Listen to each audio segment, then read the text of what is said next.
melanjutkan cerita yang kemarin.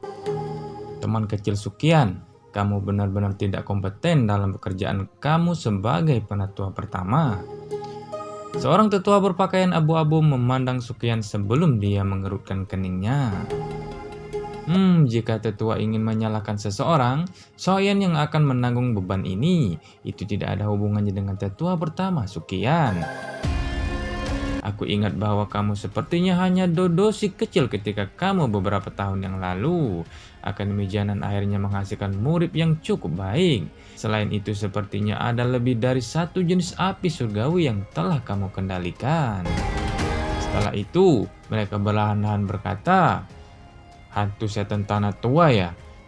Tidak disangka bahwa kami sebenarnya dapat bertemunya hari ini lagi." Soyan dan yang lainnya terkejut ketika mereka melihat cara dua orang tua berpakaian abu-abu ini bertindak. Tetua Kian tersenyum samar dengan lembut melambaikan dengan bajunya. Dalam sekejap mata itu benar-benar menutupi ruang yang kosong.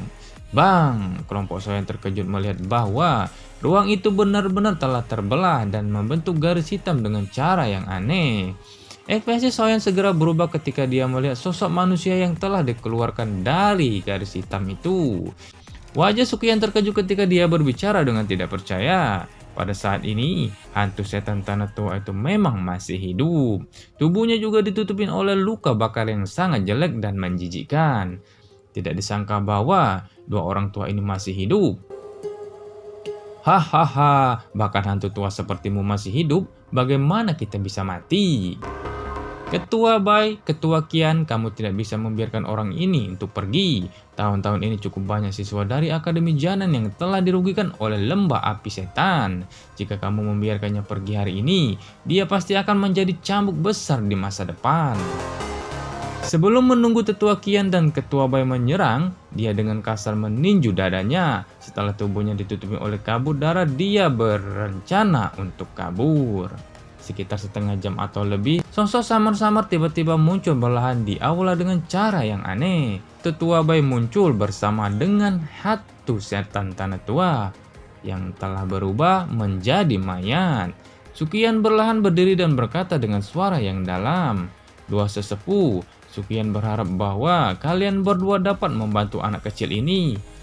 Tatapan mereka menyapu Soyan dan terkejut melintas di mata mereka. Ini benar-benar membutuhkan dozun elit untuk menghilangkannya. Soyan memeriksa mayat iblis hantu tanah tua itu. Mayat dari bintang 7 elit dozun mungkin tidak banyak berguna bagi orang biasa. Tetapi Soyan selalu ingat tubuh halus yang dibutuhkan oleh Yalao.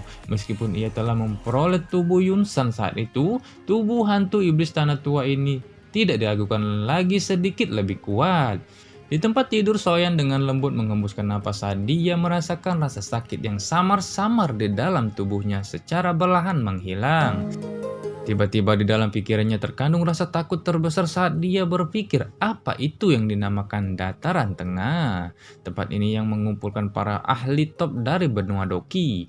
Itu adalah panggung termegah di seluruh benua. Soyan mengerutkan keningnya dan merenung untuk waktu yang begitu lama.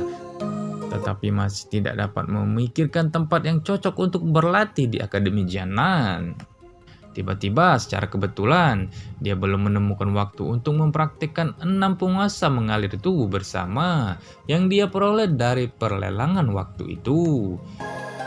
Tangan Soyan perlahan mendorong membuka gulungan itu, matanya sedikit tertutup saat kekuatan spiritual melonjak dari antara alisnya sebelum akhirnya menyerang gulungan itu. Ini danau magma. Sebuah sosok warna kuning perlahan muncul di permukaan danau magma mengikuti pintu masuk kekuatan spiritual Soyan. Soyan juga tahu bahwa sosok manusia yang samar-samar itu adalah jejak spiritual kecil dari sang pencipta.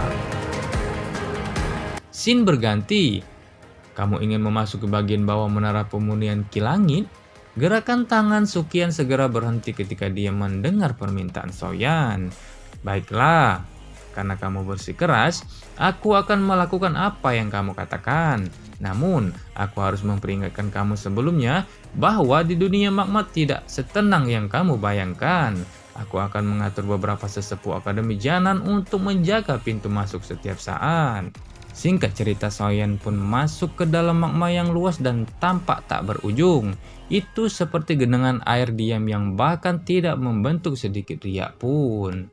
Meskipun tidak ada bahaya yang besar, itu juga menunjukkan bahwa 6 penguasa mengalir tubuh bersama Soyen belum berhasil dikuasai. Menurut apa yang tertulis di dalam gulungan itu, seseorang yang ingin menguasai 6 penguasa mengalir tubuh bersama setidaknya harus bisa memasuki gelombang magma ini sesuka hatinya, bahkan tanpa sedikit magma yang menyentuhnya.